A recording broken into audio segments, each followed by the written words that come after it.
Բարև ձեզ, ներողություն, փոքրիկ տեխնիկական խնդիր էր առաջացել։ Շնորհակալություն, որ այսօր միացել եք մեզ։ Շատ ողջունելի է, որ դուք կարևորում եք ձեր ֆինանսական գրագիտությունը եւ արդեն հետաքրքրվում եք ձեր ապագայի ամենակարևոր հարցերից մեկի՝ կենսաթոշակի մասին։ Մի թեմա, որը շատ հաճախ մնում է ստվերում, բայց իրականում կենսաթոշակն է, որ ապահովելու է մեզ համար արժանապատիվ ապագա։ Այսօրվա մեր հանդիպման նպատակն է օգնել ձեզ հասկանալ, որտեղ եք հիմա եւ ինչպես կարող եք հասնել այնտեղ, որտեղ ուզում եք լինել ձեր կենսաթոշակային տարիքում։ Այսօր շատ պարզ, առանց որևէ բարդ հաշվարկների, մենք պատասխանելու ենք 3 հիմնական հարցերի։ Որքան ունեք կուտակած, այսինքն արդեն որքան գումար կա կուտակված ձեր կենսաթոշակային ֆոնդում։ Ինչ կարող եք սպասել ապագայում, այսինքն որքան է կազմելու ձեր կենսաթոշակը ապագայում եւ ինչպես կարող եք ազդել ձեր ապագայի վրա արդեն այսօր, այսինքն ինչպես կարող եք մասնակցել ձեր կենսաթոշակային ֆոնդի կառավարմանը, որպեսզի մաքսիմիզացնեք ձեր կենսաթոշակը։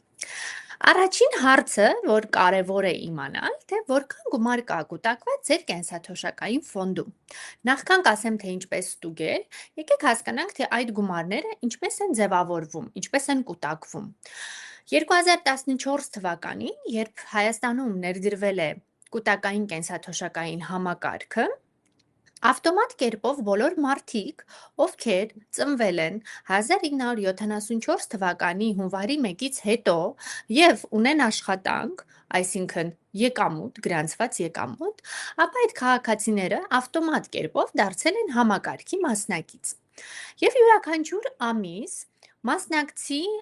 աշխատավարձի համախառն եկամտի, կամ ինչպես հայտնի ասել, կեղտոտ աշխատավարձի 5%-ը գործատուն փոխանցում է ՊԵԿ։ Պետությունը համաֆինանսավորում է, ավելացնում է այս գումարը, փոխանցելով եւս 5% ՊԵԿ։ Ընդ որում, այս գումարները այնուհետև պահվում են մասնակցի անվանական, անհատական հաշիվներում, բացված Հայաստանի Հանրապետության կենտրոնական դեպոզիտարիայում։ Կենտրոնական դեպոզիտարիան մի կառույց է, որը հանդիսանում է համակարգի ռեեստրավարը, այսինքն իրականացնում է քաղաքացիների, մասնակիցների անվանական հաշիվների վարումը, այնտեղ հաշիվները բացվում են, գրանցվում են եւ մեր անունով գումարները այնտեղ կուտակվում են։ Այստեղ պետք է հիշել, որ գումարները հանդիսանում են մեր սեփականությունը, այսինքն մասնակցի քաղաքացու անձնական միջոցները։ Հիմա ինչպես կարելի է ստուգել, թե այս պահին որքան գումար կա կուտակված։ Ամենահեշտ մեթոդը դա բանկային բջջային հավելվածի միջոցով իրականացնելն է։ Գրեթե բոլոր բանկերը տալիս են այդ հնարավորությունը, անհրաժեշտ է ընդհանրապես մուտք գործել բանկային հավելվածի այդ իմ հաշիվը բաժին եւ այնտեղից ընտրել կենսաթոշակային հաշիվ ենթաբաժինը եւ արդեն կտեսնեք, թե որքան գումար ունեք։ Կարող եք զուգահեռ վեբինարին ստուգել, եթե համակարգչով եք մեզ միացել, իսկ եթե ոչ, կարող եք վեբինարից հետո ստուգել, որպեսզի կապի ընդհատում տեղի չունենա։ Ստուգեք եւ գուցե հաճելիորեն զարմանաք, որ մի կլորի գումար ունեք արդեն այնտեղ կամ արդեն միլիոնատեր եք։ Մյուս մեթոդը ստուգելու դա բանկոմատի միջոցով ստուգելն է։ Մյուս անգամ, երբ կունենաք կանխիկի անհրաժեշտություն, երբ ձեր քարտը մտցնեք բանկոմատ, անկախ բանկից, անկախ բանկոմատից, ապա ձախ հատվածում կան լրացուցիչ ծառայություններ, այդ հատվածից ընտրելով լրացուցիչ ծառայություններ կոճակը եւ այնուհետեւ կենսաթոշակային քաղվածք, ձեզ բանկոմատը կտա քաղվածքը, որտեղ կերևա, թե դուք որքան գումար ունեք կուտակած, որտեղ են ձեր միջոցները կուտակվում, այսինքն ձեր ֆոնդի անվանումը նույնպես քաղվածքում կերևա, եւ կերևա ձեր նախկին մի քանի գործարքները։ Այնպես որ մյուս անգամ կարող եք ստուգել։ Հիմա տեսնենք, թե ինչ են լինում այդ գումարների հետ, երբ ամսական դրանք այդտեղ կուտակվում են։ Շտապեմ ուրախացնել եւ ասել, այդ գումարները այնտեղ նստած ձեր հաշվում չեն սպասում, թե երբեք դուք անցնելու կենսաթոշակի, երբ լինի իրենց աստղային ժամը եւ ձեզ պետք գան վերադառնան որպես կենսաթոշակ։ Ոչ, այս գումարները փոխանցվում են ֆոնդերի կառավարիչ ընկերություններին, ի դեպ համակարգում կա երկու կառավարիչ ընկերություն, որպեսզի կառավարիչ ընկերությունները կառավարեն այս գումարները, այսինքն ներդրումներ իրականացնեն և դրանով իսկ ապահովեն հավելյալ եկամուտ։ Այսինքն, կենսաթոշակային ֆոնդի կառավարիչ ընկերությունը յուրաքանչյուր ամիս ստանում է քաղաքացիների գումարը, ընդ որում ասեմ, որ կառավարիչ ընկերությունը չգիտի, թե որ մասնակիցների գումարն է կառավարում։ Այսինքն, ինչպես սկզբում նշեցի, անհատական հաշիվները վարում է կենտրոնական դեպոզիտարը և պարզապես յուրաքանչյուր ամիս փոխանցում է մի մեծ մեծություն ֆոնդի կառավարիչ ընկերությանը և մենք ներդրումներ իրականացնելով ավելացնում ենք այս գումարները, որպեսզի քաղաքացիները իրենց կենսաթոշակային տարիքում ստանան ավելի բարձր կենսաթոշակ։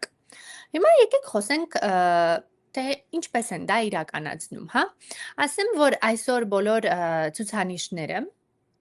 թե եկամտաբերության, թե պորտֆելի կառուցվածքի, դրանք 2025 թվականի հունիսի 30-ի դրությամբ, այսինքն կիսամյակային ցուցանիշներն են, բայց ասեմ, որ մեր գործունեությունը շատ թափանցիկ է, այստեղ ավելացնեմ, որ ֆոնդերի կառավարիչ ընկերությունները վերահսկվում են Հայաստանի Հանրապետության կենտրոնական բանկի կողմից և մենք ինչպես այլ ֆինանսական կազմակերպություններ ունենք շատ բաց թափանցիկ հաշվետվողականություն, ուստի կենսաթոշակային ֆոնդի մասին ամբողջ ինֆորմացիան հասանելի է մեր կայք էջում։ Այսօր մենք փորձել ենք ներկայացնել շատ համապարփակ և շատ պարզ, առանց որևէ բարդությունների, բայց ողջ մանրամասնությունը հասանելի է մեր կայք էջում, այնպես որ եթե դուք հետաքրքրվեք, կարող եք խորանալ և հետաքրքրվել։ Մի բան էլ ասեմ և անցնենք առաջ։ Վեբինարից հետո մենք ձեզ ուղարկելու ենք ինչպես վեբինարի ձայնագրությունը, նամակագրությամբ, հա, այնպես էլ ուղարկելու ենք մի շարք օգտակար հղումներ։ Հիմա եկեք տեսնենք, թե որտեղ են կատարում ներդրումները ֆոնդերի կառավարիչները, որը ապահովում է հավելյալ եկամուտ։ Եթե նայենք պահպանողական ֆոնդի բացվածքը, ի դեպ ասեմ, որ երբ յուրաքանչյուր ամիս գումարները կուտակվում են, եթե քաղաքացիները ընտրություն չեն կատարել, իսկ մասնակիցների շուրջ 98%-ը այդ ընտրությունը չի կատարել, ապա համակարգը ավտոմատ կերպով մասնակցի միջոցները կուտակում է միջին ռիսկայնությամբ կամ պահպանողական ֆոնդում, հա։ Հիմա եկեք նայենք այս պահպանողական ֆոնդի բացվածքը, թե ինչպիսի ակտիվներում է ներդնում ֆոնդի կառավարիչը։ Դրանք մեզ հայտնի բանկային ավանդներն են, դրանք Հայաստանի Հանրապետության պետական պարտատոմսերն են, Հայաստանի Հանրապետության կորպորատիվ պարտատոմսերն են, արտասահմանյան, բաժնային և պարտքային արժեթղթերն են։ Ընդ որում, արտասահմանյան արժեթղթերն էլ, այս ֆոնդերն էլ իրենց հերթին ներդրումներ են անում արդեն մեզ հայտնի մի շարք ընկերությունների բաժնետոմսերում և ստացվում է, որ քաղաքացիները անուղղակի կերպով հանդիսանում են մեզ արդեն իսկ շատ հայտնի ընկերությունների, հա, բաժնետեր։ Հիմա եթե նայենք թվերով, լավ, այդ ներդրումները արվում են, յուրաքանչյուր ամիս գումարները գալիս են, ներդրումները արվում են, հավելյալ եկամուտ է ձևավորվում, հիմա խոսենք թվերով։ Ինչպես նշեցի, համակարգը ներդրվել է 2014 թվականին, ուստի արդեն գործում է շուրջ 11 տարի, և այս 11 տարիների արդյունքում մեր կողմից կառավարվող կենսաթոշակային ակտիվների մասնաբաժինը եթե նայենք, ապա այնտեղ տեսնում ենք, որ 25%-ը դա մեր կողմից ձևավորված հավելյալ եկամուտն է։ Իսկ եթե բացարձակ թվերով խոսենք, 450 միլիարդը դա մասնակցի և պետության փոխանցումներն են, իսկ 145 միլիարդը դա արդեն կառավարչի ապահովված հավելյալ եկամուտն է, այն ներդրումների միջոցով։ Այսինքն, եթե դուք ստուգեք և տեսնեք, որ դուք ունեք ձեր հաշվին, ենթադրենք 1 միլիոն դրամ և ձեր կառավարիչը C կվադրատ ամպեգան է,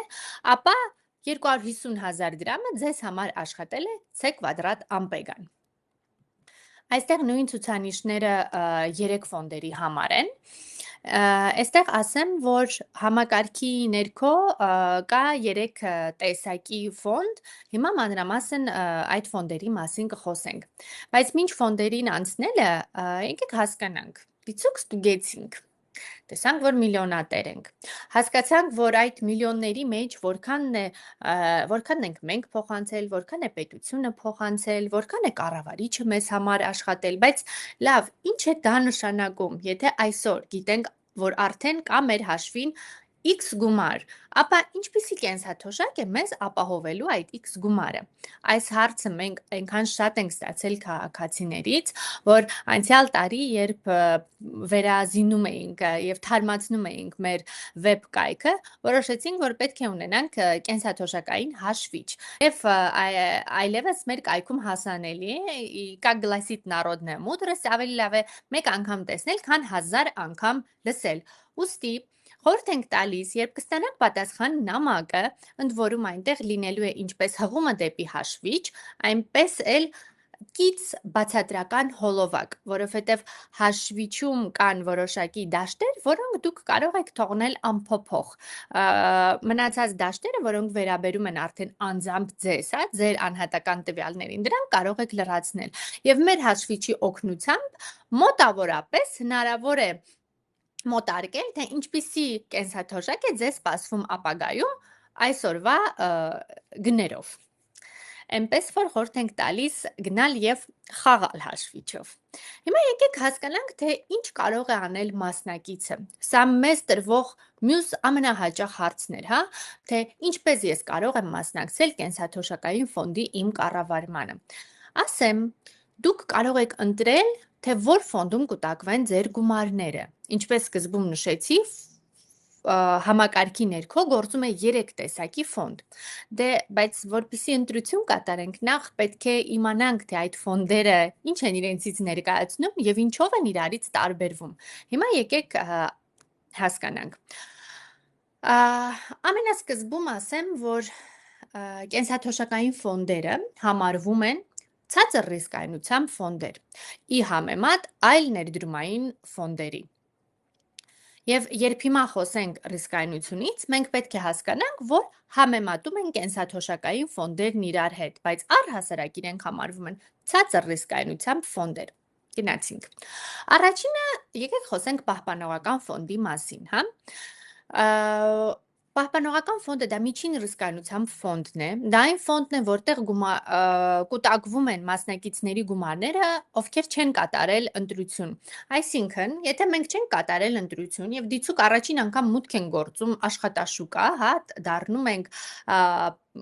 աշխատող, ապա ավտոմատ կերպով մենք դառնում ենք համակարգի մասնակից եւ համակարգը պատահականության սկզբունքով մեր միջոցները բաշխում է առաջին կամ երկրորդ կառավարչի այս միջին ռիսկայնությամբ ֆոնդում, որովհետև 3 ռիսկայնությամբ ֆոնդերը ունեն 2 կառավարիչներն էլ, այսինքն համակարգի ներքո գործում է 6 ֆոնդ։ Հիմա միջին ռիսկայնությամբ ֆոնդում թույլատրվում է, որպեսզի ներդրումներ կատարվեն ռիսկային համարվող գործիքներում, որոնք են բաժնետոմսերը, մինչև 35%-ը։ Մյուս ֆոնդը դա հավասարակշռված ֆոնդն է, բալանսավորված ֆոնդն է, որը համարվում է ամենառիսկային ֆոնդը։ Այստեղ թույլատրվում է ակտիվների կեսը, շուրջ 50%-ը ներդրել այսպիսի ռիսկային գործիքներում, հա, բաժնետոմսերում։ Եվ մյուսը կայուն եկամտայինը կամ ցածր ռիսկայնությամբ ֆոնդը, այստեղ առհասարակ թույլատրված չեն որևէ ռիսկային գործիքներ, այսինքն այստեղ բաժնետոմսերում ներդրումներ չեն իրականացվում։ Այսինքն հասկացանք, որ կա 3 տեսակի կենսաթոշակային ֆոնդ, որոնք իրարից տարբերվում են իրենց ռիսկայնության մակարդակով կամ այլ կերպ ասած իրարից տարբերվում են, թե իրենց պորտֆելում ինչքան կարող են լինել բաժնետոմսեր։ Իսկ բաժնետոմսերը առհասարակ համարվում են ռիսկային գործիքներ, որովհետև նրանց եկամտաբերությունը տատանողական է եւ հավանական է, որ կունենան ավելի բարձր եկամտաբերության ցուցանիշներ։ Բայց մենք հասկանում ենք, որ երբ խոսում ենք հավանականությունից, ինչպես հավանական է բարձր եկամտաբերությունը, այնպես էլ հավանական է ցածր եկամտաբերությունը։ Ուստի երբ տատանում է լինում, ամենամեծ տատանումը կարող է լինել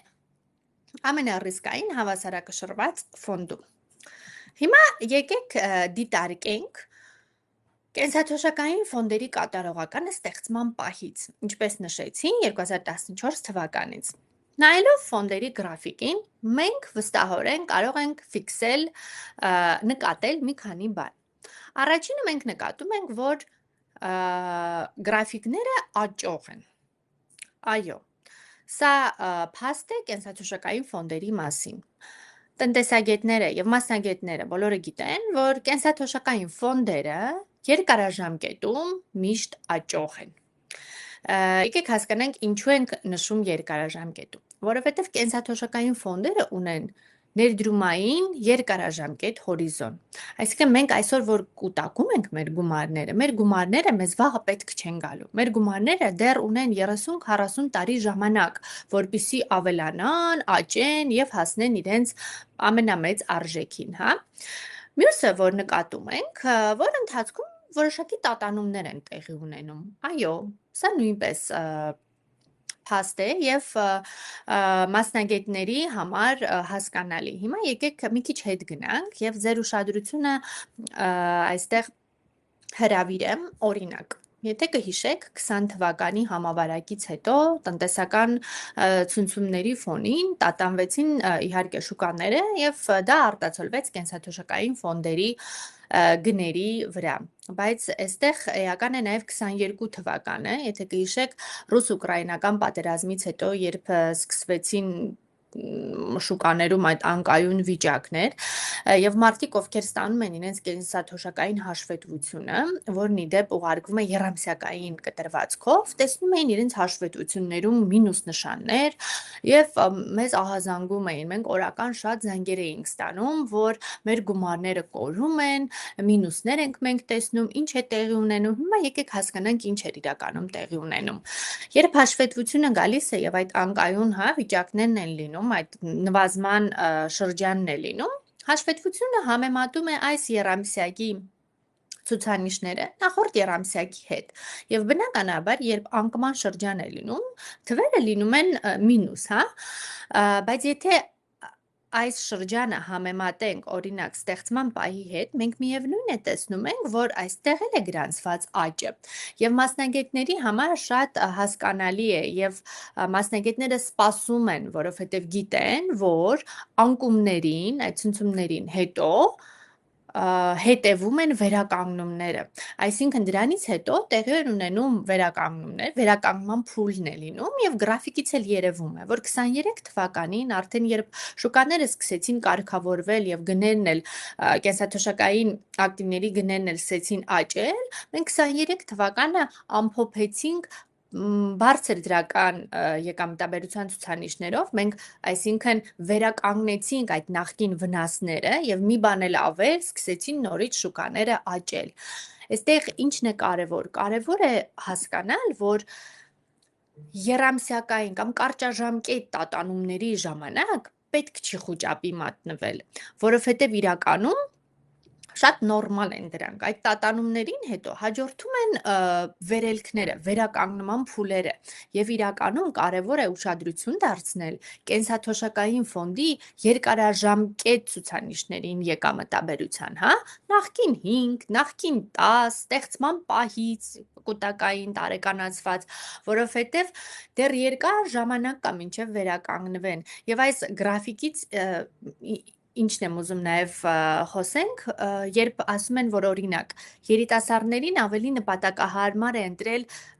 ավելի ռիսկային ֆոնդ, ինչ է սա նշանակում, ինչու են այդպես ասում, որովհետև երբ մենք երիտասարդ ենք, իսկ մենք բոլորս երիտասարդ ենք, մենք դեռ երկար հորիզոն ունենք մինչ անցնենք կենսաթոշակի եւ մենք կարող ենք մեզ թույլ տալ անցնել մի քանի այսպիսի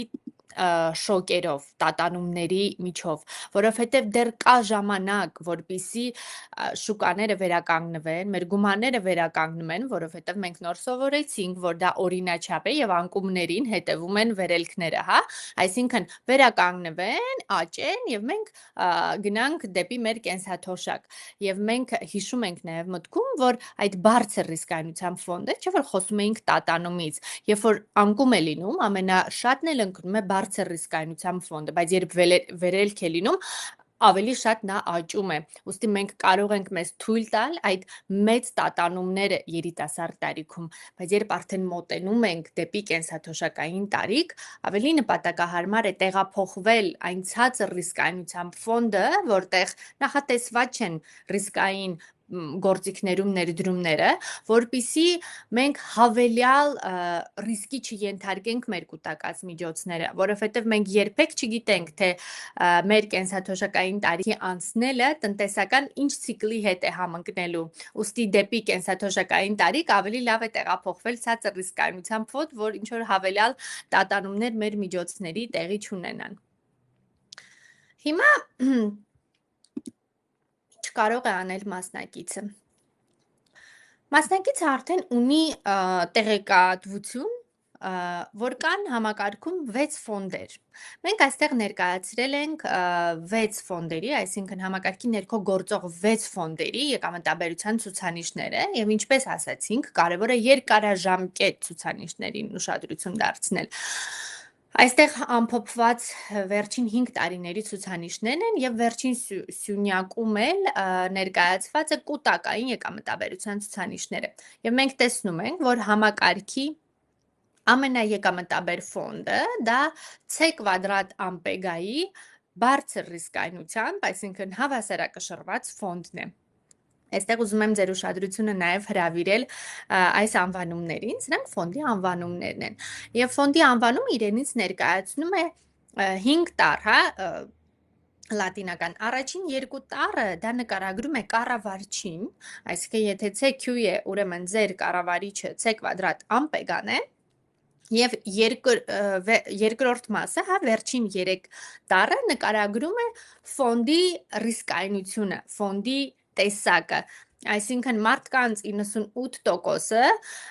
գտնվում են այս մեջտեղի հատվածում, կամ CQ կոնում են, կամ AM կոնում են, կոնսերվատիվ պահպանողական, այսինքն միջին ռիսկայնության ֆոնդում։ Հիմա տեսանք, որ ամենա եկամտաբեր ֆոնդը դա CQ բալն է, այսինքն C կվադրատի բալանսավորված ֆոնդը։ Հիմա ինչ կարող է անել մասնակիցը։ Մասնակիցը պետք է համեմատի երկու կառավարիչների համապատասխան ֆոնդերը։ Այսինքն մենք տեսանք, մենք սովորեցինք, որ կա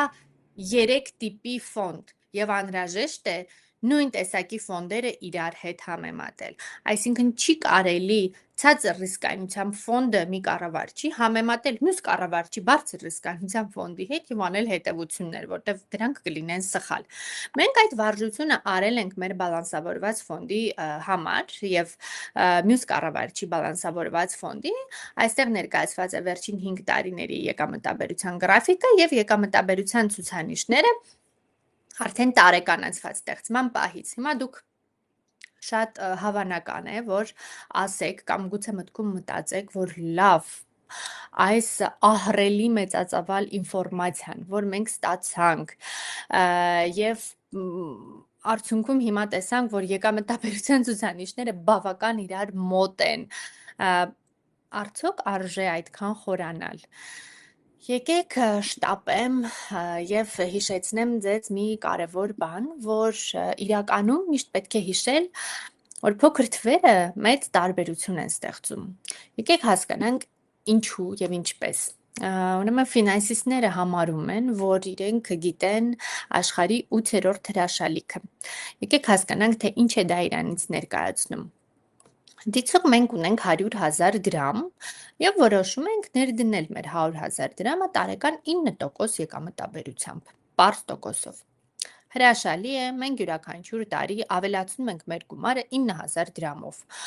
Եվ հիշում ենք, որ երիտասարդ ենք, այս մեր գումարը մեզ պետք է լինելու 30 տարի հետո եւ արդյունքում 30 տարի անց մենք ունենք 370,000 դրամ, շատ ուրախ ենք, գոհ ենք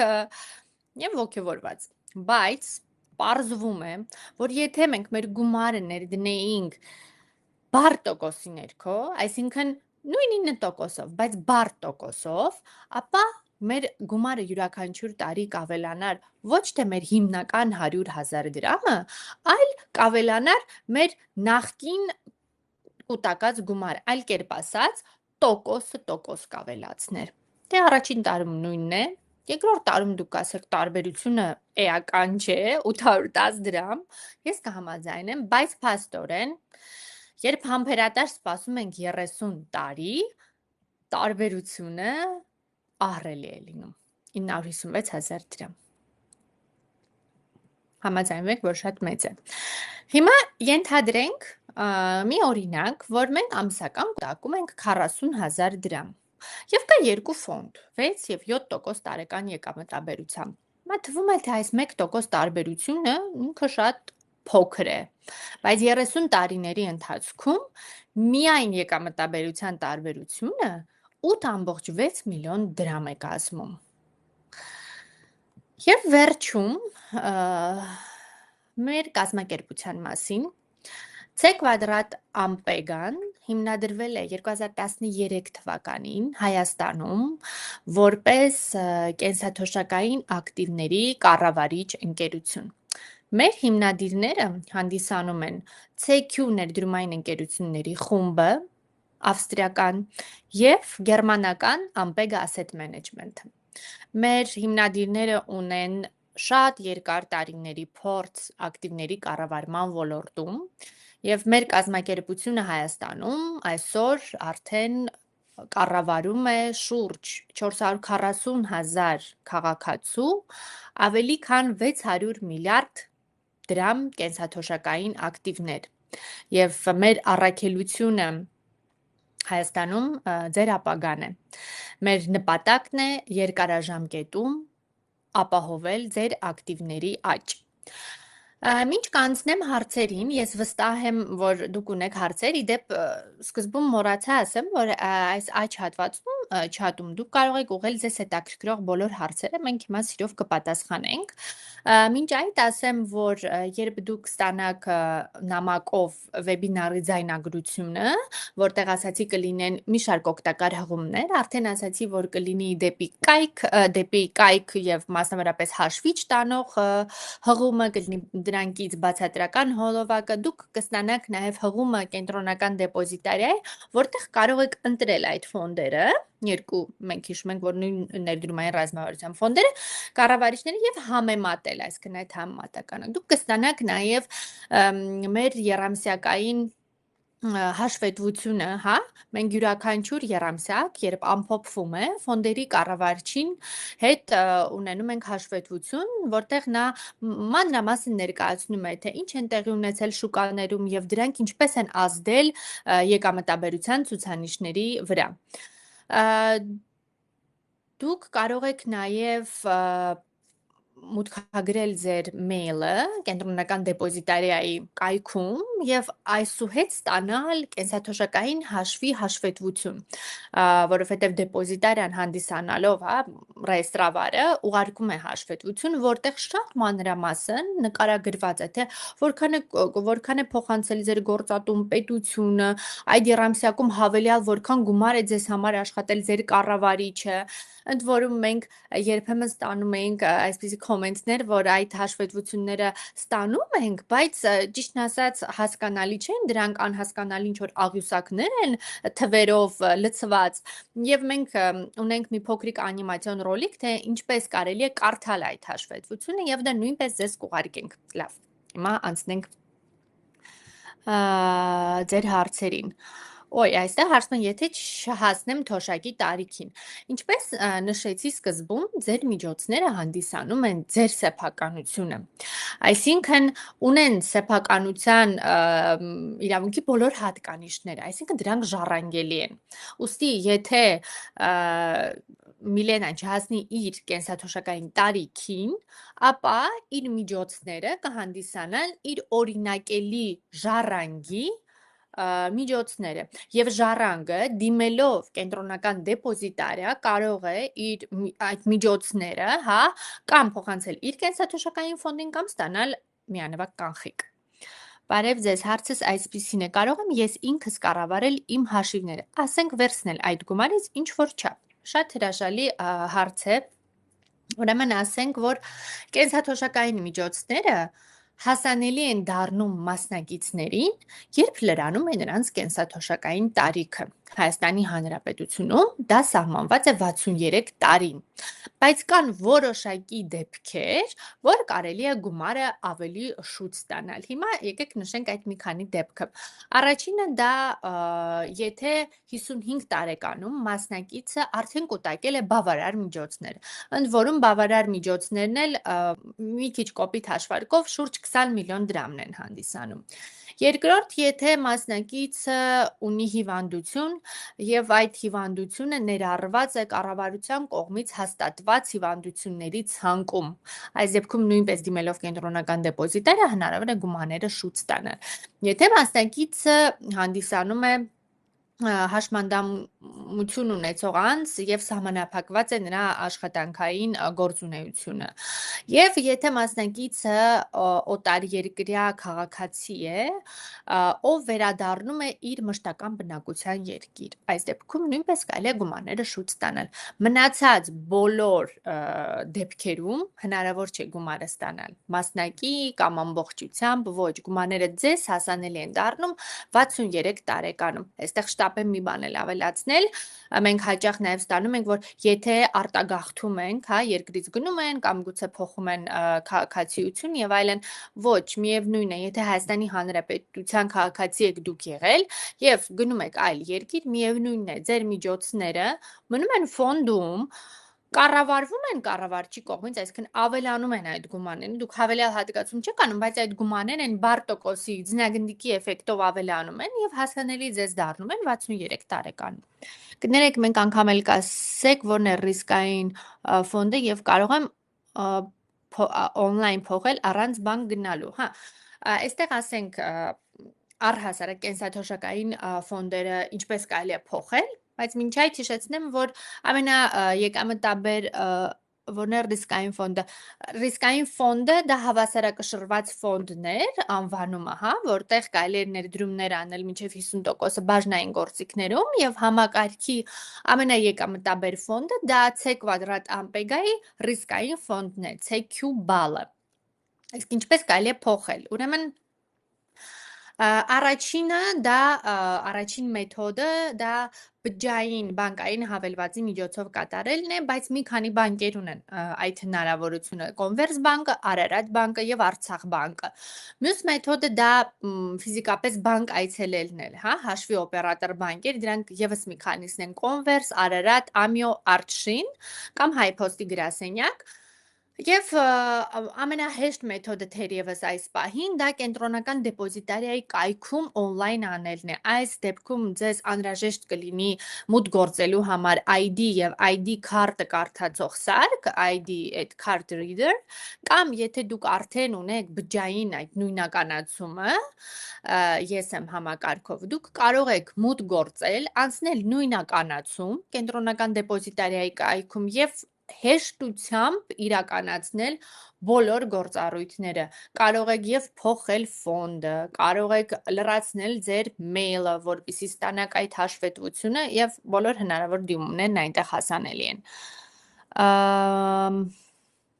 Բարև ձեզ, եթե իմ կենսաթոշակային ֆոնդը ձեր մոտ է, այդ տարիքին մոտենալուց դուք ավտոմատ այդ ֆոնդը փոխում եք ավելի ցածր ռիսկային, թե դա պետք է ես անեմ։ Ուրեմն ասեմ, որ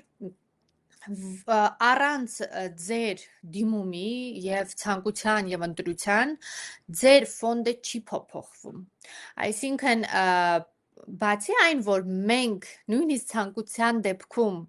չենք կարող տեսնել, թե ում գումարներն ենք մենք կառավարում, ինչպես նշեցի սկզբում, մենք իրականացնում ենք կույր կառավարում։ Այսինքն մենք յուրաքանչյուր ամիս պարզապես յուրաքանչյուր ֆոնդում ստանում ենք X գումար, հա,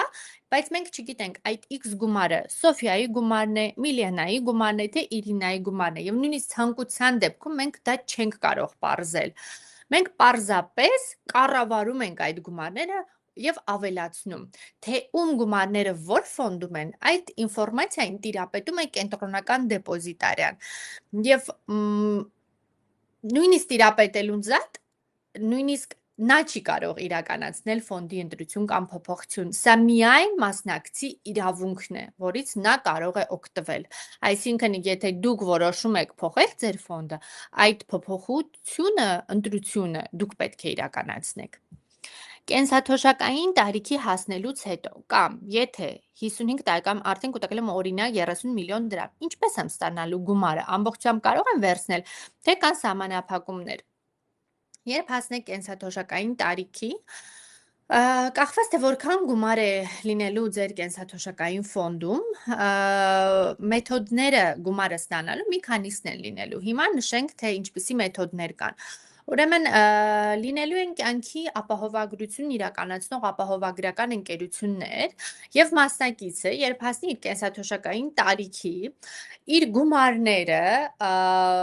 կենտրոնական դեպոզիտարիայում, այդ իր ֆոնդում մարելու է եւ պայմանագիր է կնքելու կյանքի ապահովագրություն իրականացնող ընկերության հետ, այդ իր գումարները փոխանցելու է կյանքի ապահովագրություն իրականացնող ընկերությանը եւ գնելու է, այսպես ասած, անուիթետային պայմանագիր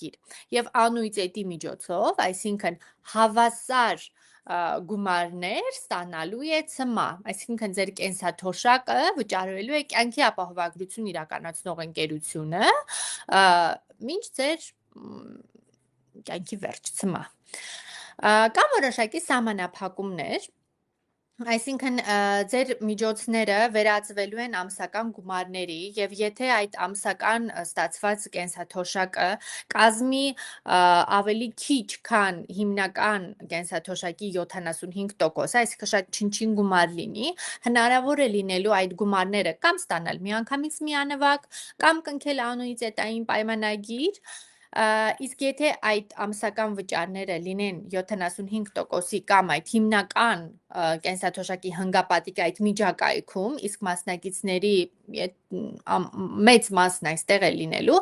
ապա դուք պարտադրված անպայմանորեն ստիպված եք լինելու կնքեք անուիթետային պայմանագիր, իսկ եթե մեծ լինի այս հնգապատիկից, ապա հնգապատիկի չափը պետք է կնքեք անուիթետային պայմանագիր, իսկ այն ավել մասը արդեն կարող եք ընտրություն անել միանվագ կամ կարող եք թողնել ֆոնդում եւ ամսական մարումներ անել։ Ֆոնդում թողնելով դե իհարկե ֆոնդի կառավարիչը կառավարելով կավելացնի այդ գումարը։ Так. Իսկ ինչպես կարող ենք մուտք գործել, ինձ հուշում է իմ կոլեգան, որ նա պատասխանել է, թե ինչպես կարելի է մուտք գործել կենտրոնական դեպոզիտարիայի կայք, ոնց են որոշում քանի տարին են վճարելու։ Դա այդ հաշվարկները իրականացնում են կյանքի ապահովագրության ոլորտում աշխատող համապատասխան մասնագետները, իրականացվում են ակտուարական հաշվարկներ, մաթեմատիկական մոդելների ներքո եւ որոշվում են թե որքան է կազմելու ձեր ամսական վճարները, բայց ձեզ վճարելու են ՑՄԱ մինչ կյանքի վերջը, այսինքն այստեղ որոշվելու է թե որքան գումար է կազմելու ամսական ձեր կենսաթոշակը, բայց դուք մինչ կյանքի վերջ ստանալու եք այդ կենսաթոշակը։ Ահա Կարծես թե այլ հարցեր չկան, ոնց որ թե